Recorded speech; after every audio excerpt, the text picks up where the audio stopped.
Exercise question 4.11. Think of a body which is at rest but not in equilibrium. एक body के बारे में सोचना है जो रेस्ट में हो, इक्विलिब्रियम में ना हो। क्योंकि उमूमन हम ये समझते हैं एक बॉडी रेस्ट में है तो वो इक्विलिब्रियम में है। ज़्यादातर बॉडी रेस्ट में हो तो वो इक्विलिब्रियम में होती है, लेकिन हमने एक ऐसा एग्जांपल देना है जिसमें बॉडी रेस्ट में तो हो लेकिन इक्विलिब्रियम में ना हो। यानी कि इक्विलिब्रियम में ना होने का मतलब बॉडी के ऊपर फोर्स लग रही हो और बॉडी का एक्सेलरेशन भी हो। ऐसा कैसे पॉसिबल हो सकता है? तो डेली लाइफ से हमने इसका एग्जांपल देना है। एक बॉडी को नीचे से ऊपर फेंक दें आप, तो कुछ हाइट कवर करने के बाद वापस आती है। वो बॉडी कुछ हाइट कवर करने के बाद वापस क्यों आती है? क्योंकि जब आप नीचे से ऊपर फेंकते हैं तो फोर्स ऑफ ग्रेविटी उसको नीचे खींच रही है। दूसरी बात, एयर फ्रैक्शन भी उसकी मोशन को अपोज करती है। तो जो अप्लाइड फोर्स की वजह से बॉडी ऊपर जाती है, तो फोर्स ऑफ ग्रेविटी और एयर फ्रैक्शन अप्लाइड फोर्स के खिलाफ काम करती है। यानी कि अप्लाइड फोर्स को अपोज करती है, जिसकी वजह बॉडी की वेलोसिटी जो है वो कम होती भी जाती है। जिस पॉइंट पर बॉडी की वेलोसिटी 0 होती है तो 1 सेकंड से छोटे लम्हे में बॉडी रेस्ट में आती है।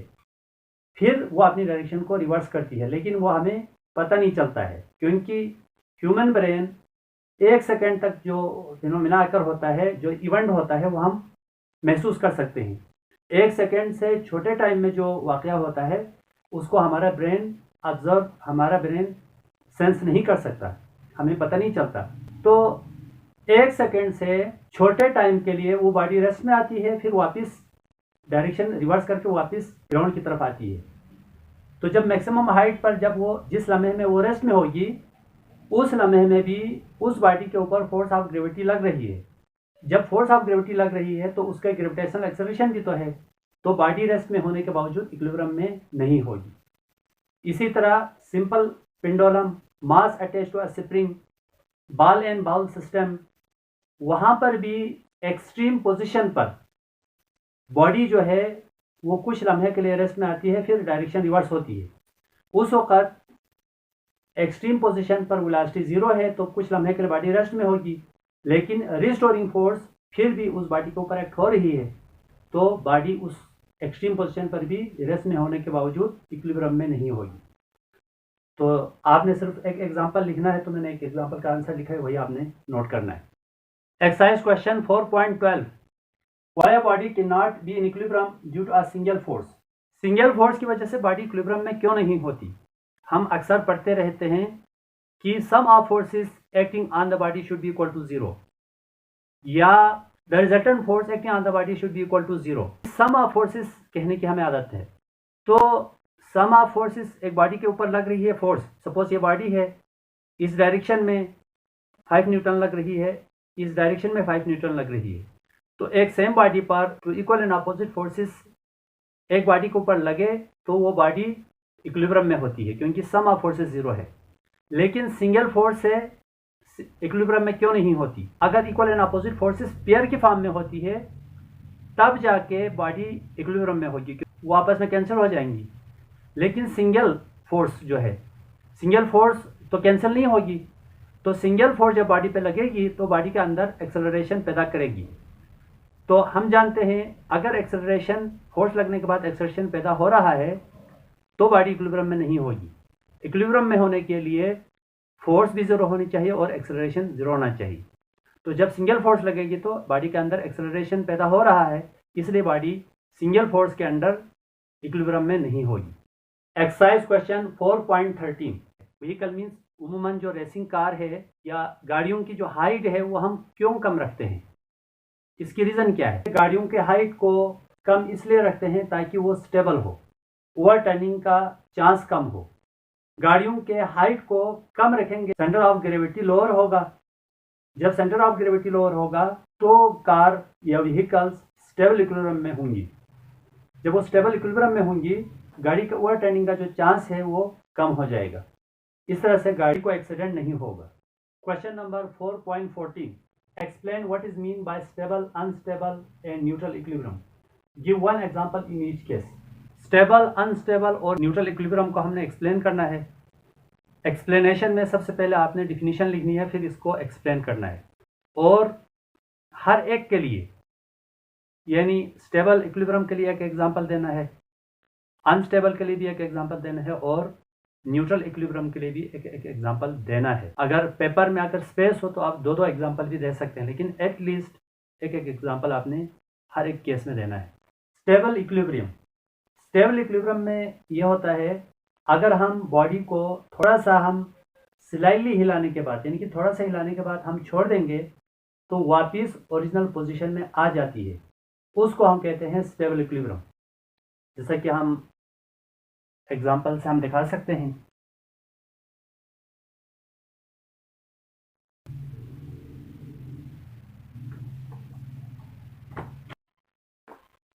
ये हमारे पास है। अब देखिए ये इस वक्त स्टेबल इक्विलिब्रियम में है। क्यों है स्टेबल इक्विलिब्रियम में? क्योंकि ये सपोज ये मेरे हथेली है, ये ग्राउंड है, तो ये इसकी जो हाइट है वो कम है ग्राउंड से, तो सेंटर ऑफ ग्रेविटी लोअर होता है। सेंटर ऑफ ग्रेविटी लोअर होता है तो बॉडी स्टेबल हो जाती है। अब मैं इसको थोड़ा सा हिलाऊंगा, देखिए ये मैंने इसको स्लाइटली टिल्ट किया, यानी कि थोड़ा सा हिलाने के बाद इसको मैं छोड़ दूं तो ये वापस ओरिजिनल पोजीशन में आ रही है, तो इसको कहते हैं स्टेबल इक्विलिब्रियम। शुरू में इसकी सेंटर ऑफ ग्रेविटी जो है लोअर है, कम हाइट पर है। जब मैं इसको ऊपर रेज करूंगा तो बुक ऊपर उठेगी, इसकी हाइट मेरी हथेली से, यानी कि हथेली को मैं ग्राउंड कंसिडर कर सकता हूं, तो ग्राउंड से हाइट बढ़ रही है। जब हाइट बढ़ेगी तो सेंटर ऑफ ग्रेविटी की हाइट भी बढ़ेगी, सेंटर ऑफ ग्रेविटी राइज होगा। जब मैं इसको छोड़ दूंगा ये वापस ओरिजिनल पोजीशन में आ जाएगी और सेंटर ऑफ ग्रेविटी दोबारा लोअर होगा। थोड़ा सा हिलाने के बाद ये वापस ओरिजिनल पोजीशन में क्यों आती है? क्योंकि थोड़ा सा हिलाने के बाद ये वापस ओरिजिनल पोजीशन में इसलिए आती है क्योंकि जो सेंटर ऑफ ग्रेविटी की जो लाइन है, सपोज सेंटर ऑफ ग्रेविटी की जो लाइन है, इस बेस से वो लाइन बाहर नहीं जानी चाहिए। अगर मैं इसको ज़्यादा रेस करूंगा तो क्या होगा, ये जो बेस है उस सेंटर ऑफ ग्रेविटी की जो लाइन है वो इस बेस से बाहर चली जाएगी, तो बॉडी दोबारा प्रीवियस पोजीशन में नहीं आएगी और बॉडी न्यू पोजीशन में जाके स्टे करेगी। इसलिए इस बुक को आपने थोड़ा सा हिलाकर इसको छोड़ देना है ताकि सेंटर ऑफ ग्रेविटी की जो लाइन है वो इस बेस के अंदर रहे। जब लाइन बेस के अंदर रहेगी तो बॉडी वापस ओरिजिनल पोजीशन में आ जाती है। इसके एग्जांपल है book lying on the table. Unstable equilibrium, unstable equilibrium है हमारे पास अगर एक बॉडी को थोड़ा सा हिलाने के बाद वापस ओरिजिनल पोजीशन में, यानी कि वापस प्रीवियस पोजीशन में ना आए, तो उसको हम अनस्टेबल इक्विलिब्रियम कहते हैं। जैसा कि मैंने ये मार्कर ऐसे मैंने रखा है, टिप के ऊपर मैंने खड़ा करके रखा है, मैं इसको थोड़ा सा हिलाऊंगा तो क्या होगा, ये नीचे गिर जाएगा। अब ये नीचे गिरने के बाद वापस ओरिजिनल पोजीशन में ये नहीं आएगा खुद से। अब देखिए जब ये मार्कर अभी नीचे गिर चुका है, तो जब ऐसे थे तो सेंटर ऑफ ग्रेविटी की हाइट, सेंटर ऑफ ग्रेविटी बहुत हाइट पर है क्योंकि इसकी हाइट ज़्यादा है। जब ये नीचे गिरेगा तो सेंटर ऑफ ग्रेविटी लोअर होगा, यानी कि इस केस में भी स्टेबल इक्विलिब्रियम में भी सेंटर ऑफ ग्रेविटी चेंज हो रहा था, यहाँ पर भी सेंटर ऑफ ग्रेविटी चेंज होगा। न्यूट्रल इक्विलिब्रियम, न्यूट्रल इक्विलिब्रियम वो इक्विलिब्रियम होता है जिसमें बॉडी, जब बॉडी प्रीवियस पोजीशन से डिस्प्लेस होगी तो वो जाकर न्यू पोजीशन में स्टे करेगी। इसको हम न्यूट्रल इक्विलिब्रियम कहते हैं। अब इस हिसाब से तो न्यूट्रल और अनस्टेबल सेम हुआ। न्यूट्रल और अनस्टेबल इक्विलिब्रियम में एक ही चीज़ का फर्क है, वो ये है न्यूट्रल इक्विलिब्रियम में सेंटर ऑफ ग्रेविटी की हाइट कांस्टेंट रहती है, यानी कि सेंटर ऑफ ग्रेविटी चेंज नहीं होता, जबकि अनस्टेबल इक्विलिब्रियम में सेंटर ऑफ ग्रेविटी चेंज होता है। यही फर्क है। दोनों केसेस में नए पोजीशन, न्यू पोजीशन में जाके बॉडी स्टे करती है। इसका एग्जांपल है बाल। राउंड के अंदर बाल को मूव कराएंगे तो हाइट सेम रहती है। जब उसकी हाइट सेम है तो इसका मतलब उसकी सेंटर ऑफ ग्रेविटी भी सेम है। इन तीनों इक्विलिब्रियम के अंदर मैं एक चीज़ और बताना चाहता हूँ आपको। जो पहला हमने पढ़ा था स्टेबल इक्विलिब्रियम। स्टेबल इक्विलिब्रियम में बॉडी की जो पोटेंशियल एनर्जी है वो मिनिमम होती है। मिनिमम मीन्स जीरो भी हो सकती है। अनस्टेबल इक्विलिब्रियम में पोटेंशियल एनर्जी मैक्सिमम होती है, जबकि न्यूट्रल इक्विलिब्रियम में पोटेंशियल एनर्जी कांस्टेंट रहती है। क्यों? क्योंकि पोटेंशियल एनर्जी का अगर आप फार्मूला देखें तो हमें एक चीज़ पता चलता है, potential energy is equal to mgh। m और g तो कांस्टेंट है, बाकी यहाँ पर वेरिएबल h है। स्टेबल इक्विलिब्रियम के केस में ये हाइट मिनिमम होती है। हाइट मिनिमम मीन्स हाइट 0 भी हो सकती है। उस सूरत में पोटेंशियल एनर्जी मिनिमम, क्योंकि डायरेक्टली प्रोपोर्शनल है। और अनस्टेबल इक्विलिब्रियम में हाइट ज़्यादा होगी तो पोटेंशियल एनर्जी ज़्यादा होगी। न्यूट्रल में हाइट तो सेम रहती है, जैसे कि फुटबॉल है, रूलर है, उनको आप मूव कराएंगे तो उसकी जो हाइट है वो सेम रहती है।